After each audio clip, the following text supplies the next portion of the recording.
KaraokeBooks. The Captain's Daughter. Aleksandr Pushkin. Translated by Ekaterina Telfer. Audiobook. Chapter 8. The Uninvited Guest. The square became deserted.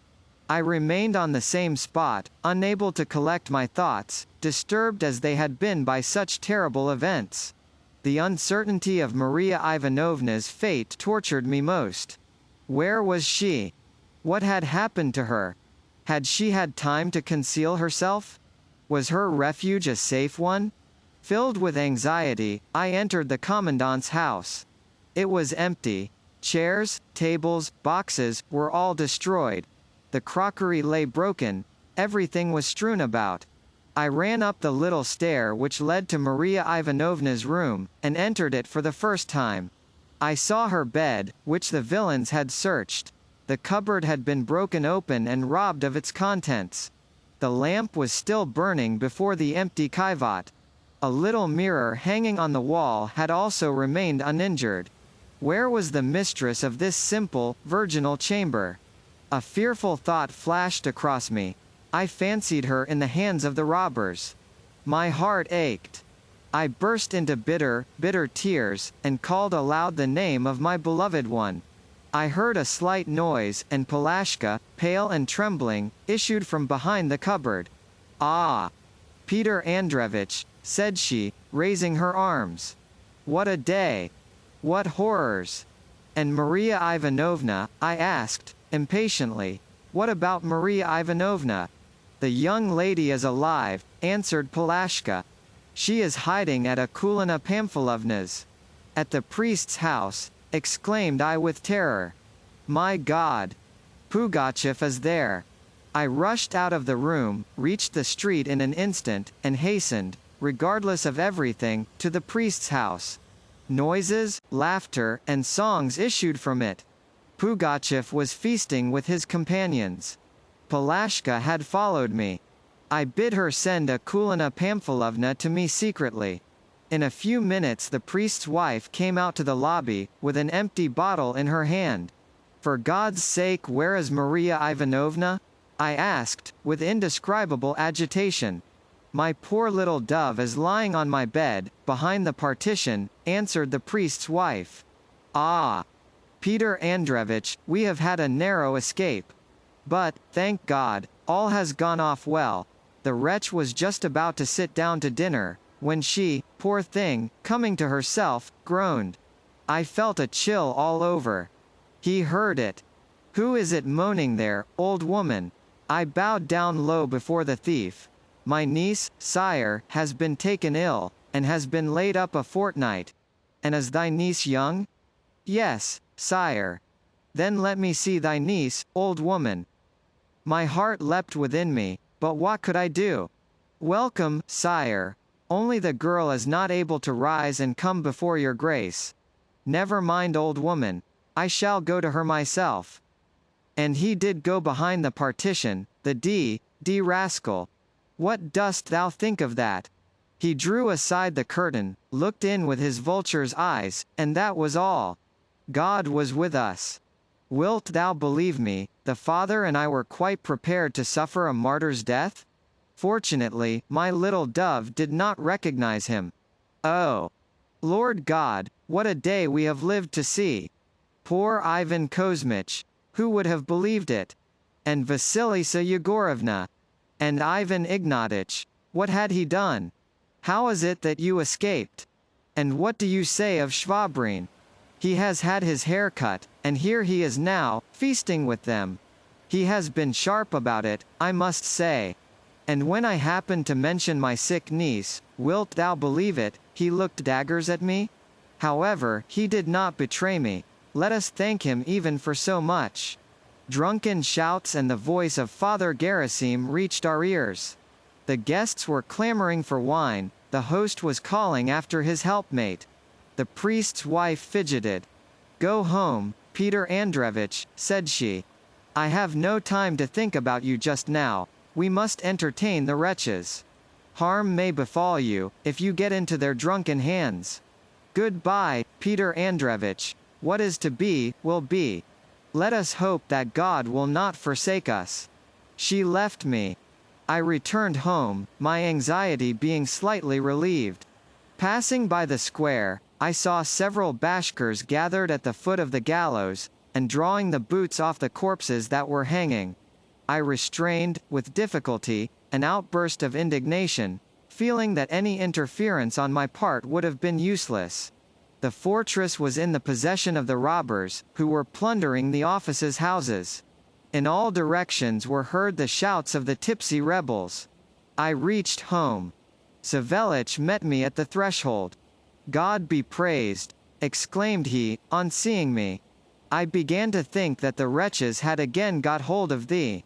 Well, my little father, Peter Andreevich. Canst thou believe it? The rascals have plundered us of everything, clothes, linen, crockery, nothing is left to us. But that does not matter. Thank God that they let thee off with thy life. Well, sir, and hast thou recognized the ataman? No, I have not. Who is he? How, sir? Hast thou forgotten the drunkard who coaxed the Tolu out of thee at the inn?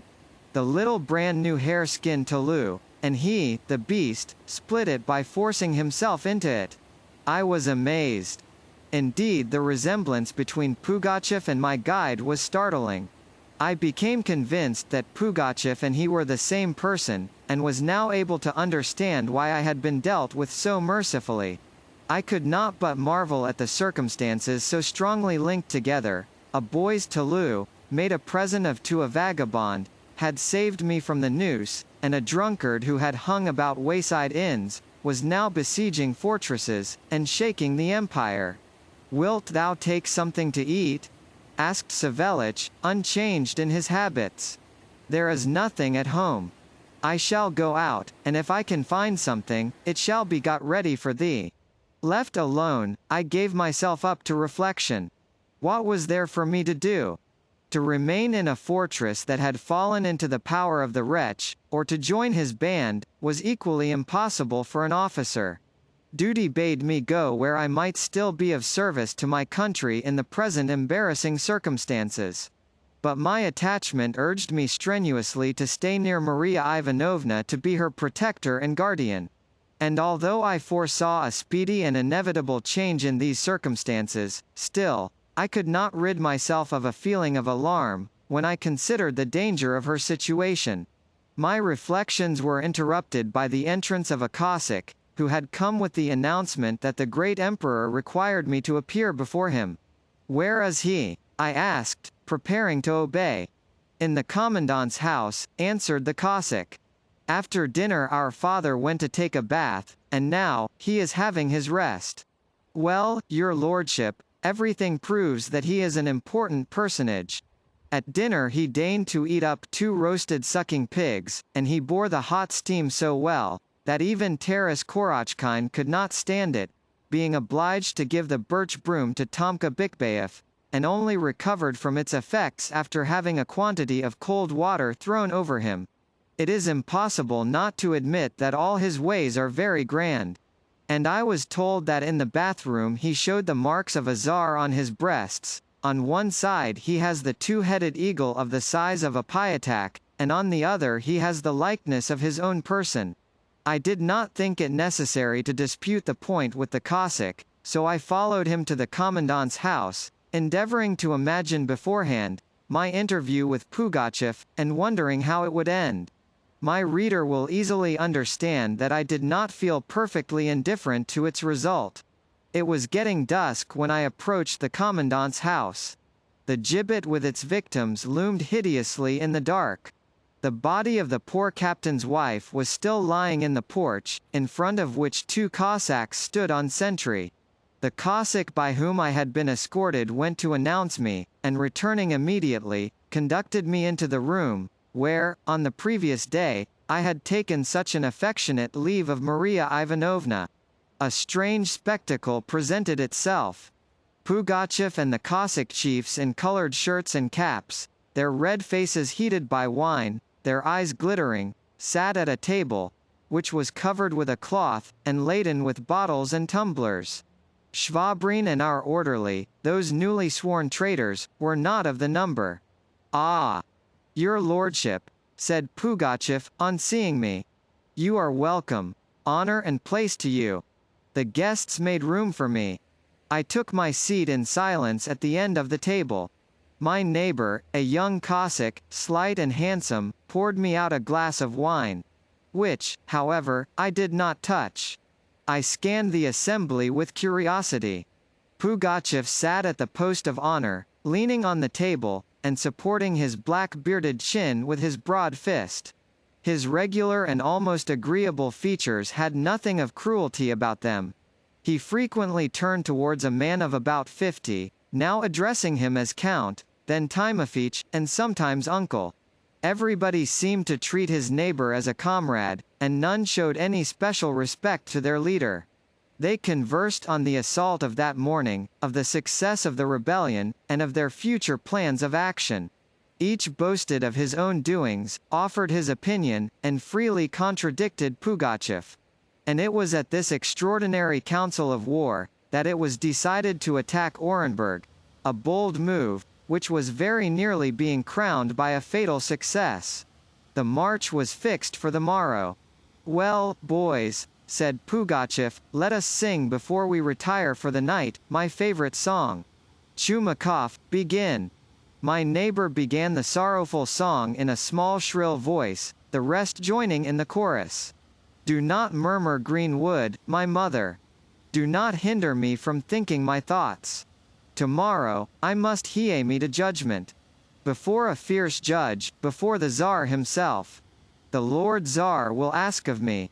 Tell me, thou child, thou peasant's son. With whom hast thou thieved, with whom hast thou robbed? Hast thou many associates? I shall tell thee, my hope, my orthodox Tsar. The whole truth shall I tell thee, the whole verity. That I have but 4 associates. That my first associate is the Dark Knight. That my second associate, the Steel Blade. And my third associate, my good steed. And my fourth associate, my mighty bow. That my messengers are red-hot arrows. What will my hope, the orthodox Tsar, say? Well done! Thou child, thou peasant's son. Thou hast known how to steal, thou hast known how to reply. I shall make thee a gift, child, of a lofty palace in the midst of the field. A palace of 2 posts, and a crossbeam.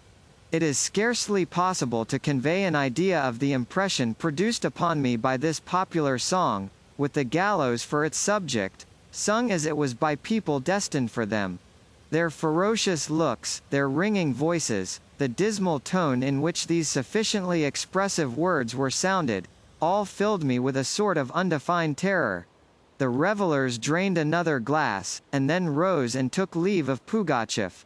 I was about to follow out after them, but Pugachev said, Stay, I have to speak to thee. We remained alone. We were silent for some minutes. Pugachev watched me, now and then closing his left eye with an extraordinary expression of roguery and derision. At last he burst into such a genuine merry laugh, that, as I looked at him, I also laughed, without knowing why. Well, your lordship, said he, thou wast frightened, admit it, when my boys threw the rope round thy neck. I suppose the sky must have appeared to thee of the size of a sheepskin. And thou wouldst have swung from the crossbeam, had it not been for thy servant. I recognized the old owl immediately. Well, sir, couldst thou have supposed that the man who guided thee to the inn, was the great emperor himself? Here he assumed an important and mysterious air. Thou art very guilty towards me, he continued, but I showed thee mercy for thy good deed, for thou didst me a service at a time when I was forced to hide myself from my enemies. But this is not all. I shall show thee greater favor when I recover my empire. Dost thou promise to serve me zealously? The rogue's question and his impudence appeared to me so amusing, that I could not repress a smile.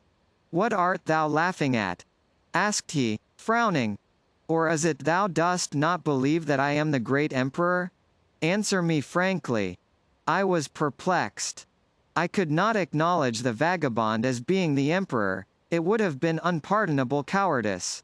To call him an impostor to his face, would have been to expose myself to destruction, and to utter what I had been prepared to say at the first outburst of indignation in sight of the gallows, and in the presence of the multitude, would have amounted to vain bragging.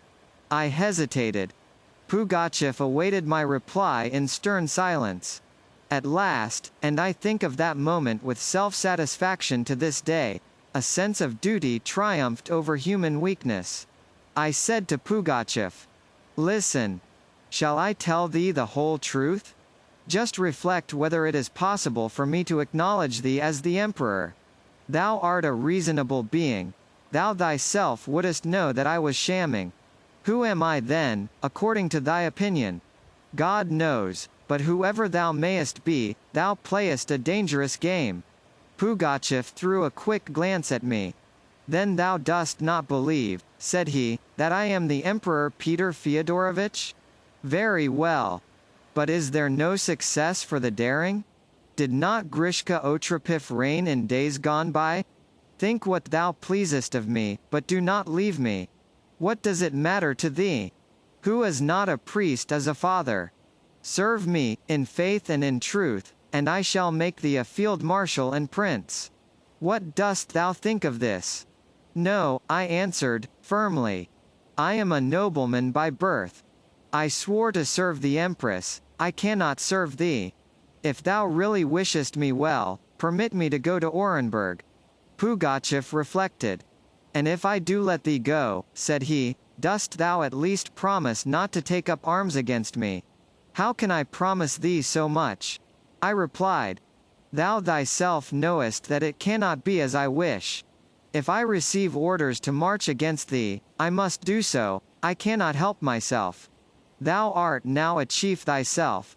Thou exactest obedience of thy people. What would it look like, should I refuse to serve when called upon to do so?